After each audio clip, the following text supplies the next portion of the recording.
What's up, everybody? You're listening to Salah's Corner with the one and only Salah Muhammad. So on today's episode, I'm sitting with Nicolas O'Rourke. He is a candidate, an independent candidate for city council in the city of Philadelphia. We talked about his platform a slight bit. We also talked about what got him into some of this civic responsibility. But we started our conversation on something that I really wanted to talk about, and it's the relationship between the citizens of Philadelphia and the police organization. And it is a tense relationship that has been ongoing for some time. Part of what is making some of this tense is things like what we've just seen recently, where these hundreds of officers were found saying some really toxic things on social media and only 13 being held accountable and fired. So we talk about that. We talk about how citizens can use their power to make the police accountable when it comes to contract negotiations with the FOP and so forth, but also what it means to have a third-party system. I know that's something that he doesn't want me to say, but a third-party system in the city of Philadelphia.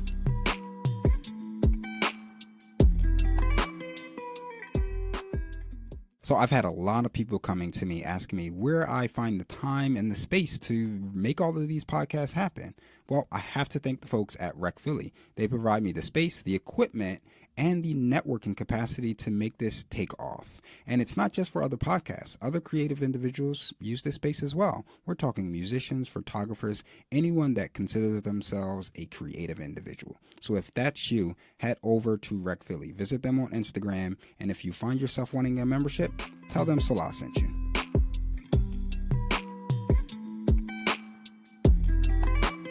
Nicholas, how are you today?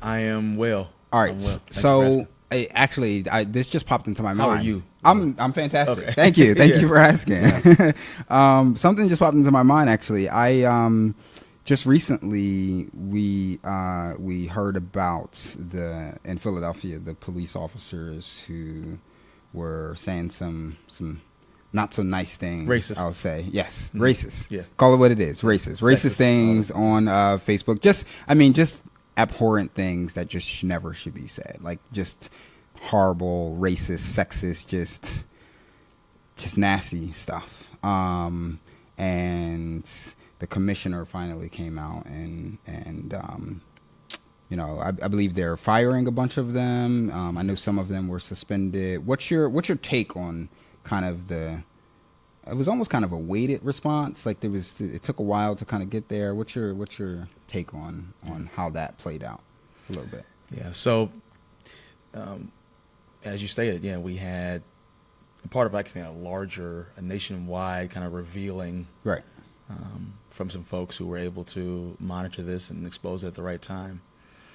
I think we had 300 officers, at least here in Philly, that had been recorded, caught saying racist, sexist, homophobic, Islamophobic things on Facebook.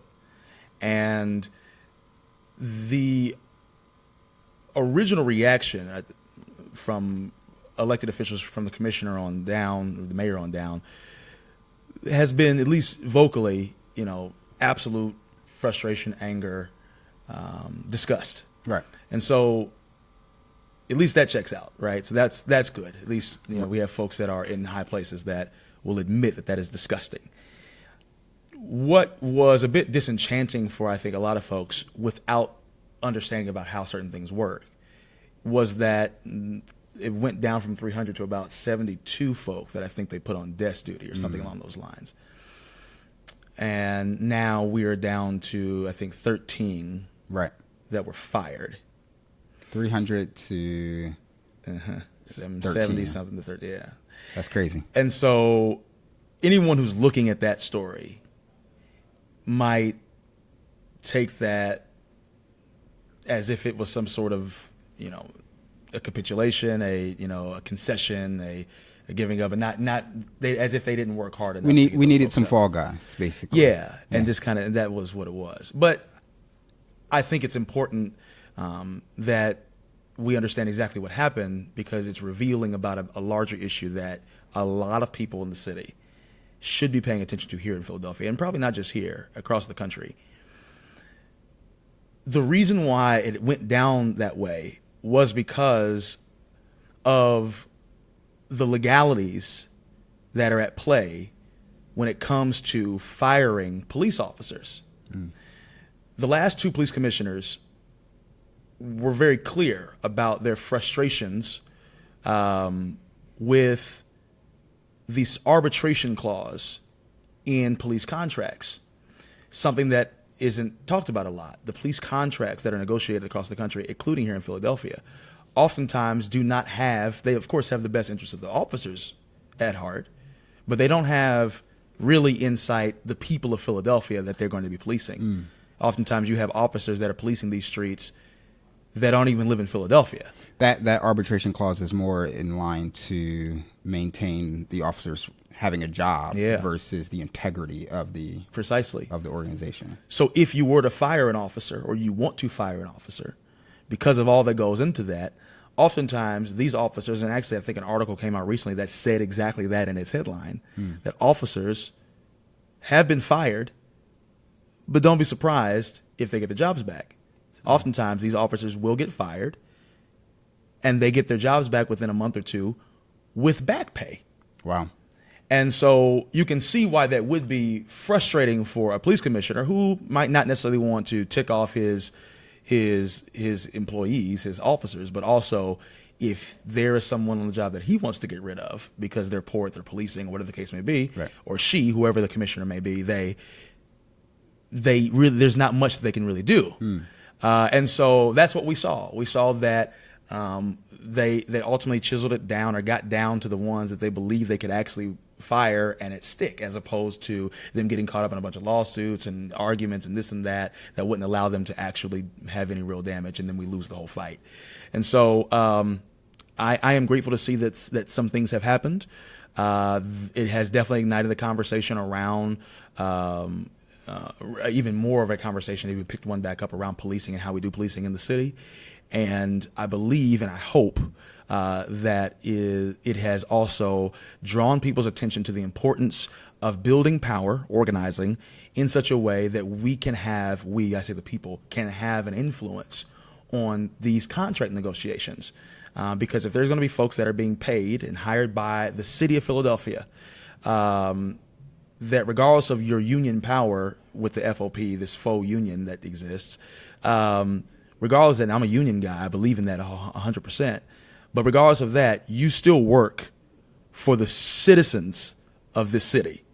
And so we have to operate with that understanding and build power enough so that way the next time these contract negotiations come around, which, mind you, will be right around the time of the 2020 election, which is something that we paid attention to a couple of years back. We wanted to build power knowing that typically those negotiations happen behind closed doors. Right. You wake up one morning and there's a whole new contract for the for the police, and we knew that might be overshadowed by a Trump election cycle. So it's important, and I hope folks pay attention to it. And that speaks to a large problem that people have with the police force in Philadelphia. I mean, people, to put it frankly, people just don't trust the FOP. And when we have years like we're having these past few years, when the homicide rate is going through the roofs, I think the last reports were we were on track for 350 something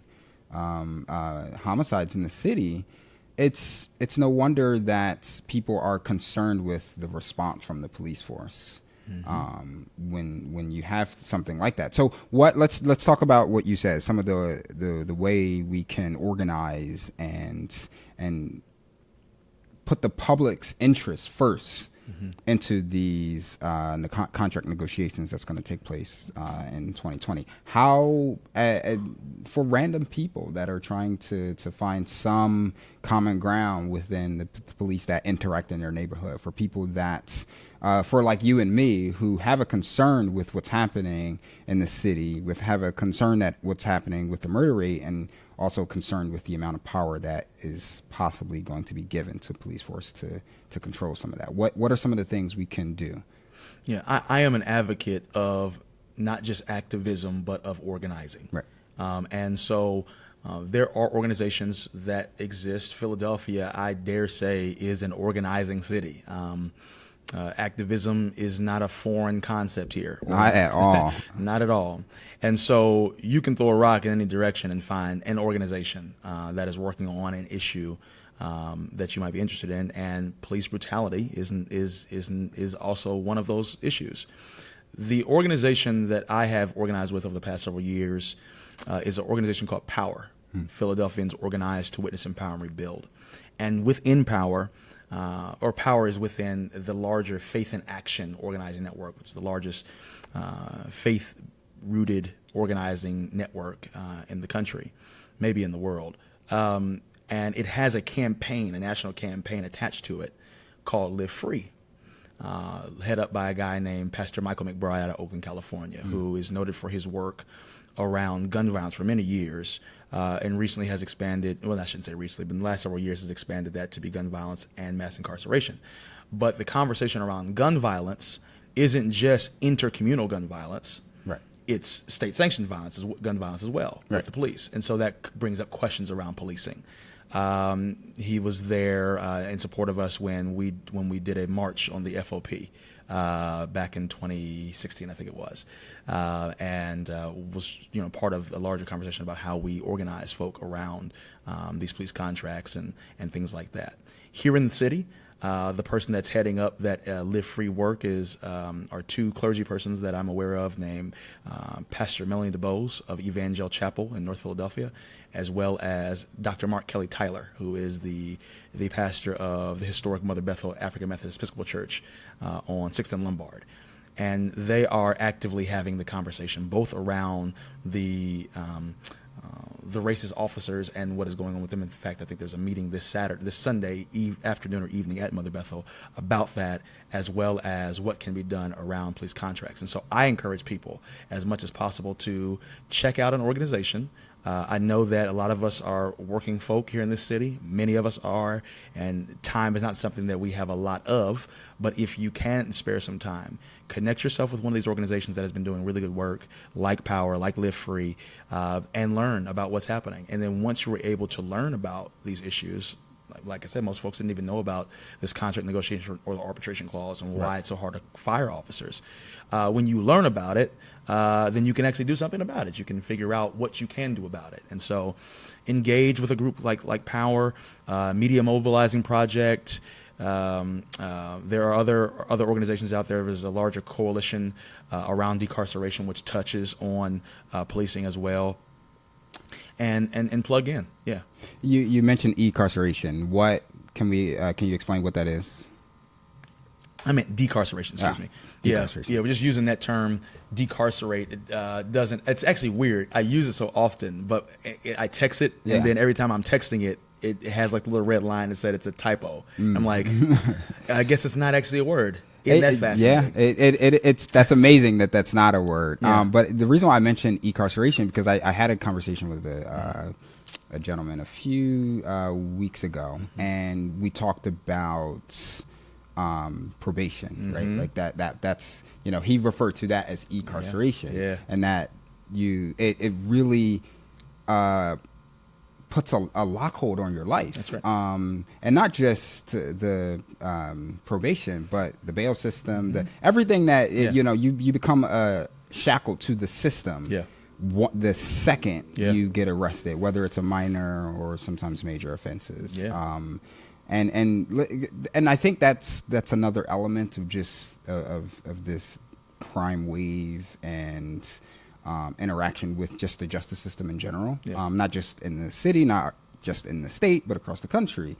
And that we look at crime as just crime and punishment, right? Sure. Crime and punishment, but not addressing some of those systemic issues, whether it be poverty, whether it be mental health, whether it be issues with housing or finding jobs or re-entry once you get back into once you leave the prison system or the prison and industrial complex. So it's like an endless cycle.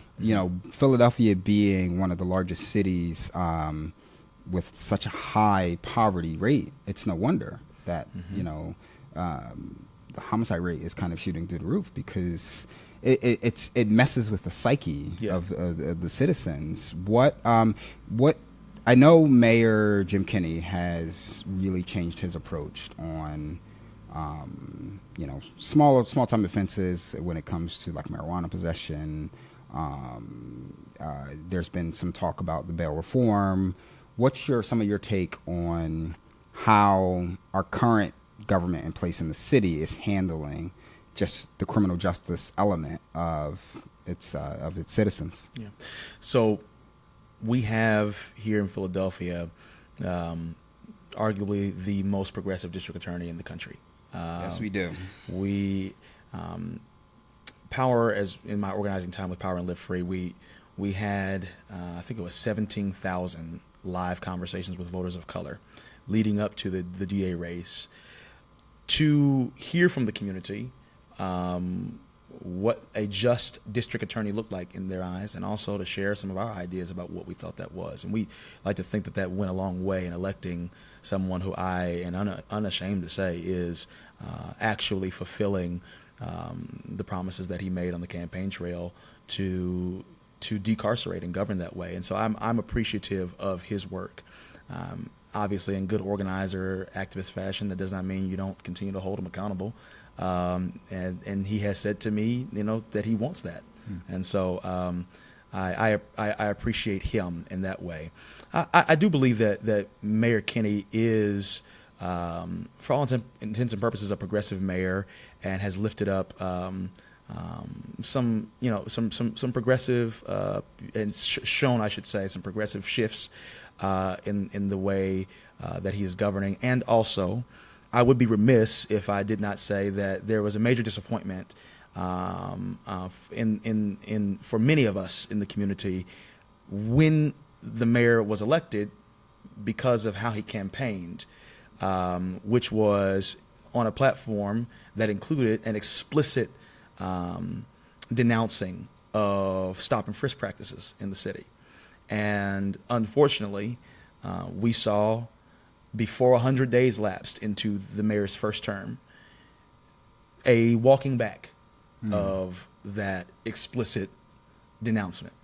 And so, to that end, there are some opportunities for our mayor, who I do think, generally speaking, is doing a good job, to live up to those promises. And I think I would be less of an organizer, activist, and a prophetic minister if I did not continue to uphold that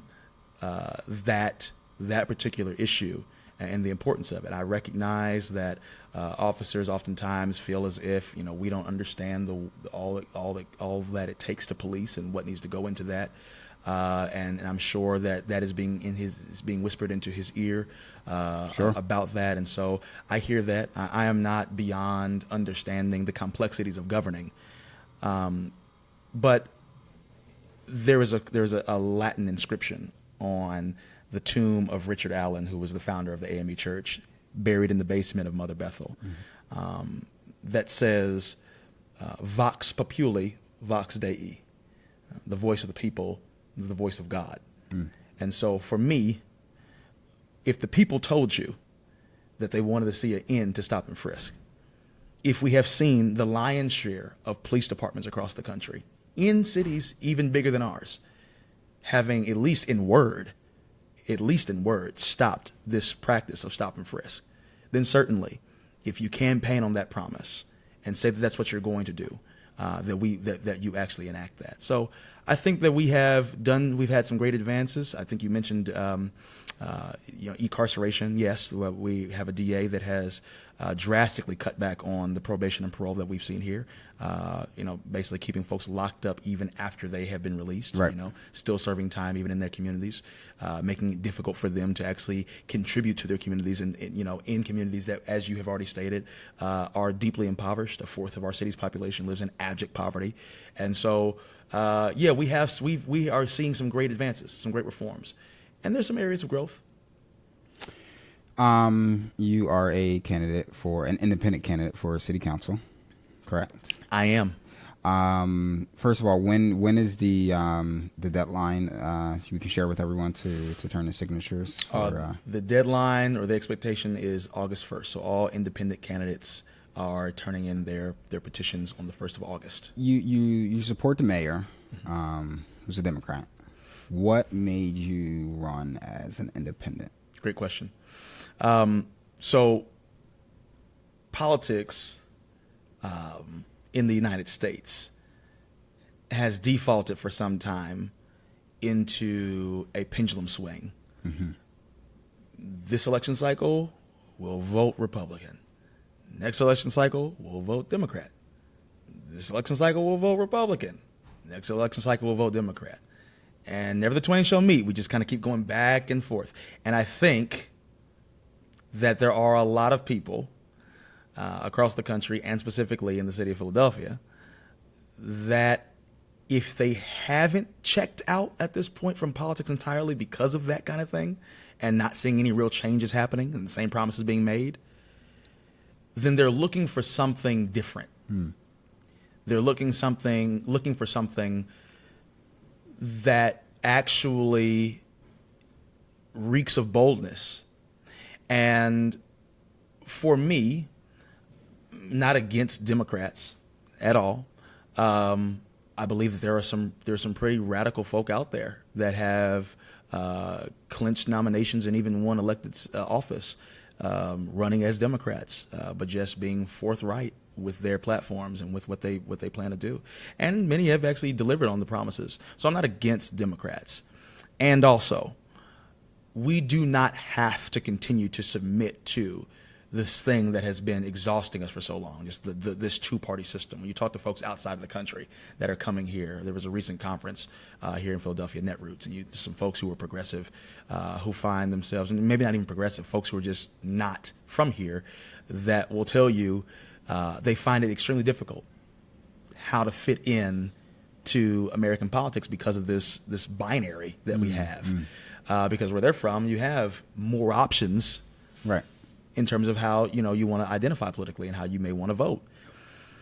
So because of the point I want to bring up here is that oftentimes if you are running for office, whether Republican or Democrat, because everything is lumped together in one of these two parties, there will have to be either some concessions that you have to make in order to run with them, or just certain things that you may not be able to say, or things you might be forced to say, which to me can be read as a compromise of integrity.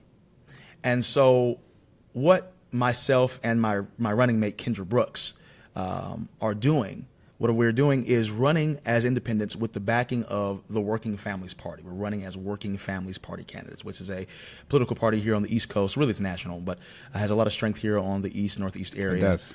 That advocates for the very issues and on the very principles that both Kendra and I have been organizing out of and for many years.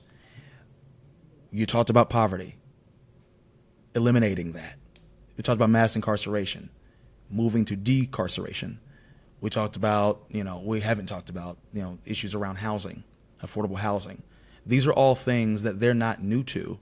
The Working Families Party has been forthright about that, loud about it. It has really, in my opinion, become another, I don't want to say a third party, because I think that continues to kind of cheapen what they are, but it becomes another option that people can look to when it comes to identifying persons that can run. So for me, running with the Working Families Party allows me to maintain my integrity. And if that's too strong of wording, then it at least allows me not to be restricted in the way that I run.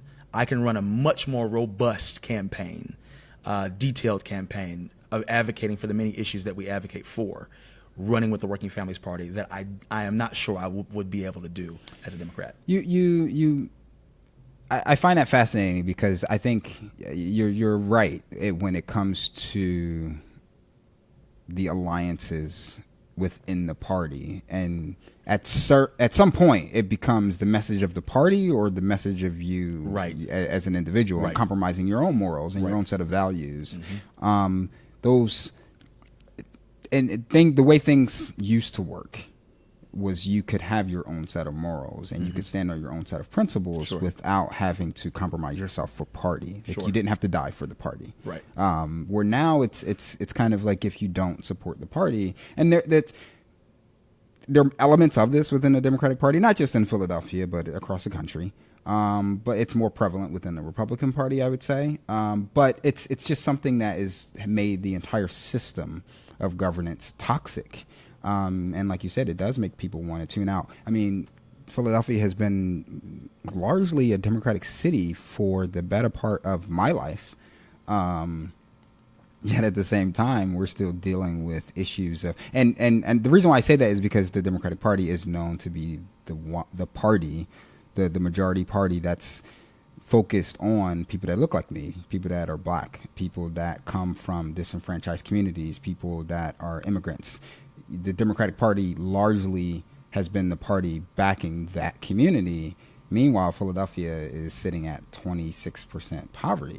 And it's like, well, wait a minute. We keep giving you guys the keys to the damn city. And what's happening? Y'all supposed to have us. Y'all supposed to have our back, and it's just not happening. So I think you speak some truth to what a lot of people have been feeling for a very long time. But what do you say to those who say, the two-party system is kind of the way it is? It's the way it works. It's the way that's useful. It's the way to power. It's the way to influence.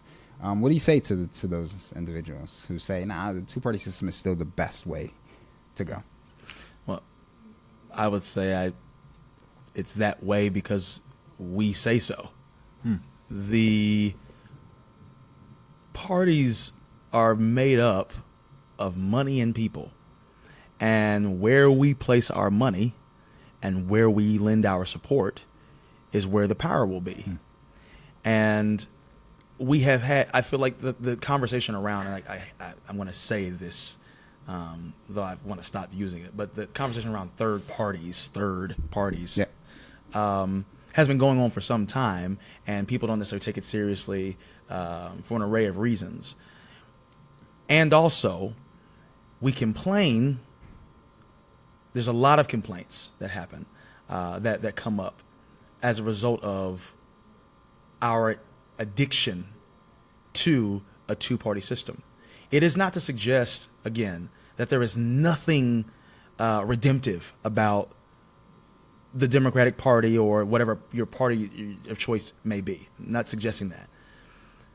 You can, I'm sure many folks align, right, that have, Larry Krasner is a Democrat, right? Chris Rabb, who is a state rep in the Northwest here in Philadelphia, very progressive man, is a Democrat and a ward leader, I believe. Yes, he is.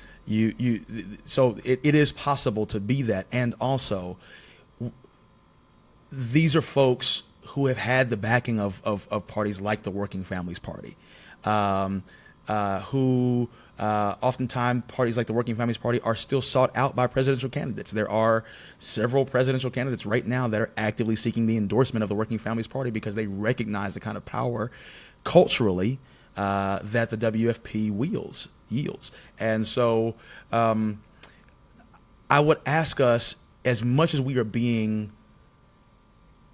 imaginative about how we can govern in the U.S. and what kind of policies that we can place forward, as imaginative as I'm hearing us become and be more forthright, that doesn't have to just stop with policy. It can also start with our politics as well.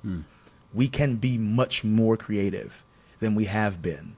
We can move beyond where we have been. It's a matter of choice. It's not as if when you say, the way to power is the two-party system, as if, as you have stated, we are actually being served in the rate that we want to be, or getting the things that we want from this two-party system. We always find ourselves, capitulating, right? The whole city is a Democrat town with the exception of one little speck up in the Northeast. And yet, most folks are very frustrated and have been for a long time, right? with what we have seen. During the MOVE bombing, we had a black Democratic mayor, I believe. Yeah. Right. And we had a huge bombing of a entire street. Basically. Exactly. And that was over 30 years ago. Yeah. And so for some time, this has been it. And I think that we have to be much more imaginative. I would also push back and say, I'm seeing more and more folks actually be that. I'm hearing less complaint about the two-party system. Typically, I hear this, though, the encouragement, the excitement around it in communities of color and disenfranchised communities, where I'm finding that most folks are willing to think beyond the two-party system. Faith is seems to be a large part of what drives what you do. You've spoken to that a few different times throughout our conversation. Is that what propelled you into this life of public service?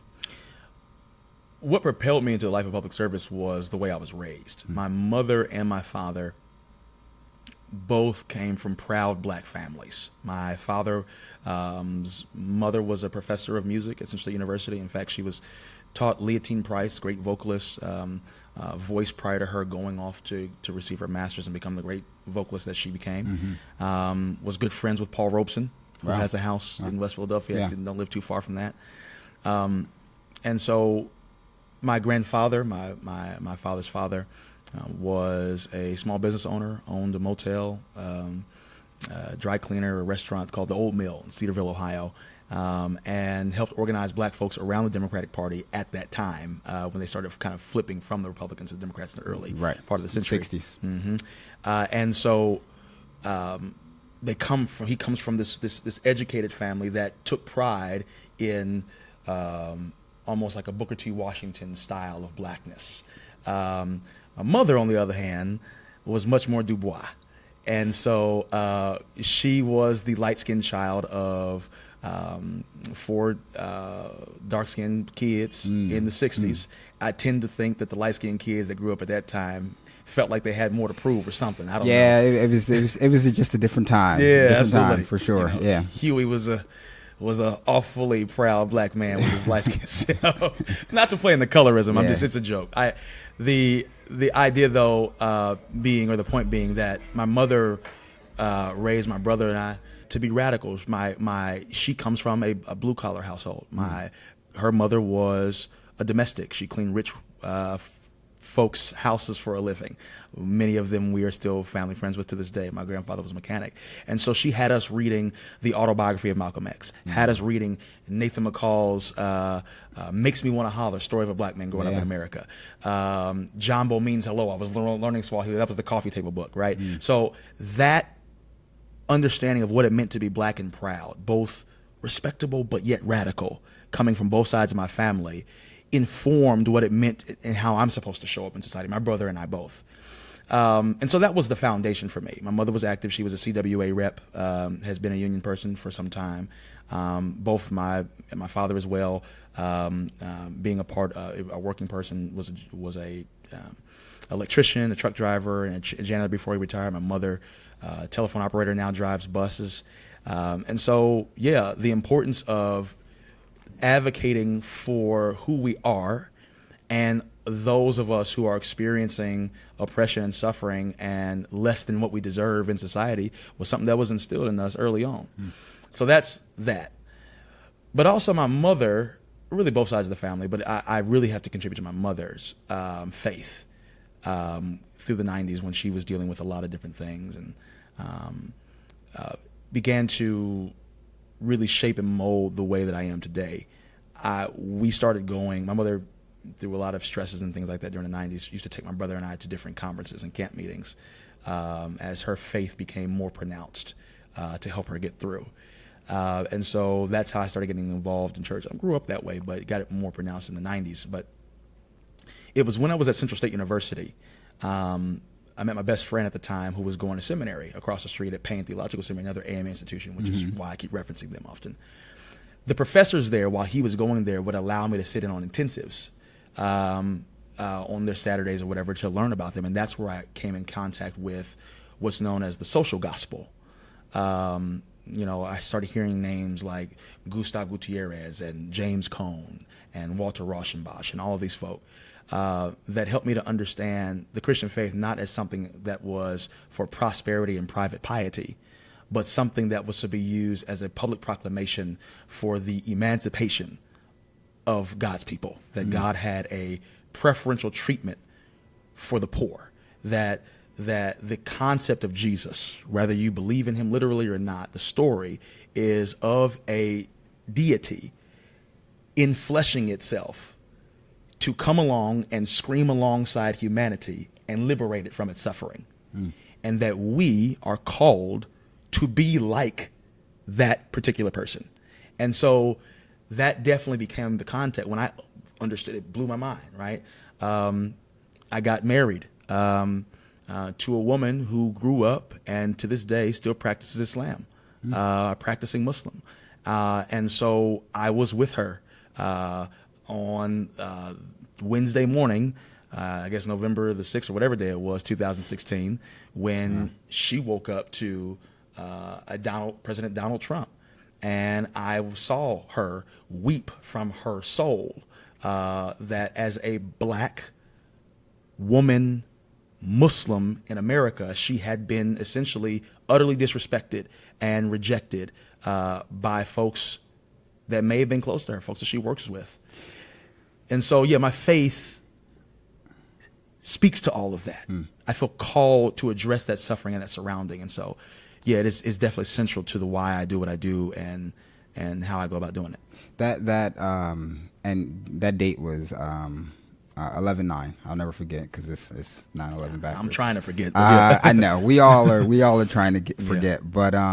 Yeah. But my household was very similar. I have 3 girls that I live with, my wife and 2 stepdaughters, and I stayed up to watch the entire election results because As did I. I'm just a junkie. Me too. My wife stayed up with me as well, and daughter was crying, and I went to work and people were crying, and it's the era we in is real. It's very reminiscent of what you read, because obviously I wasn't alive in the 60s, but it is very reminiscent of a lot of things from that era. Yeah. The old saying is history doesn't repeat itself, but it sure does rhyme. Yes, so right. Yep. We are in a nightmare of a rhyme right now. Nicolas, this has been a good conversation. Good luck to you on your campaign. Thank you, sir. I think we were able to highlight a number of different things, but I really enjoyed us getting to know you and understanding what you stand for. But my last question before you go that I ask everyone is, what's your most favorite thing in the world right now? My most favorite thing in the world right now? Yes. Wow. I stump everyone. Wow, that's a great question. Try to end it on a positive note. Well, the immediate thing I want to say is my wife. That's good enough. There's a line in Searching for a Friend for the End of the World. I think is the name of the film. It moves me when I think about it. Where it's this guy who ultimately is trying to find a friend. The world's coming to an end. Oh, I love that movie. It's with oh Jesus Christ, what's his name? I can picture the two. He was people. on The Office. He was in The Office. Yeah. Yeah. I just know him as Michael Scott, honestly. Yeah. Well, at the end of the film, he looks at Penny and says to her, as the world is literally coming to an end, "You're my favorite thing." Yeah. You're my favorite thing, and it moved me to tears then. And when you asked me what my favorite thing in the world is, I told my wife this when we got married. That is my favorite thing. She is. Oh. She is. That's ended on a very good and positive note. Thank you, Nicolas. It was a pleasure. Thank you, hope you'll come back. Please have me. It You was an got it. honor. Thank you. Okay, I'm going to give a big thanks to Nicolas for sitting with me on the podcast today. Make sure you guys are getting out there and voting. If you see him out there gathering signatures, put your name down if you gravitate towards his message. And just for clarification, the movie he was referencing was Seeking a Friend for the End of the World, starring Keira Knightley and Steve Carell.